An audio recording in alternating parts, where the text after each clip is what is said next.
Des regards inquiets avant l'annonce fatidique. Les démocrates de Bruxelles ont passé la nuit à suivre les résultats de l'élection américaine. Au-delà des grands électeurs, cette fois, Donald Trump a aussi gagné le vote populaire. Ça me choque quand même que tant d'Américains puissent voter pour quelqu'un qui a prouvé et montré très clairement qu'il est un menteur, qu'il n'est pas démocratique dans son être. La seule explication que j'ai, que c'est le côté entertainment, le côté Hollywood. Il y a des gens qui le trouvent marrant. Cette année, Trump fait carton plein dans les swing states, ces États qui alternent leur vote entre républicains et démocrates. Tous ici sont effarés. Pour ses partisans, l'Amérique n'est pas encore prête à élire une femme présidente des États-Unis.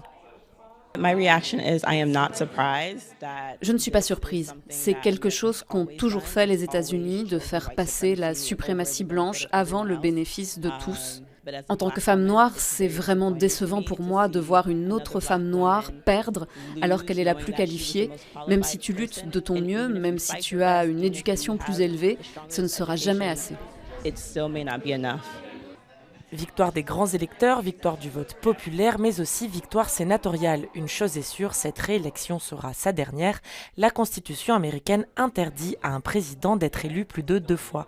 Quand un président est dans son deuxième mandat, il n'y a plus d'élections à gagner, donc du coup, c'est un peu plus carte blanche, parce qu'il n'y a pas le prospectus de « ah, je dois encore me faire réélire dans 2 ans, 4 ans, etc. » Donc, ma crainte, c'est vraiment qu'il y ait un peu ce sentiment de légitimité qui peut faire ce qu'il veut. Les États-Unis sont la plus grande puissance économique et militaire du monde. Chaque changement de président joue un rôle important dans l'équilibre international.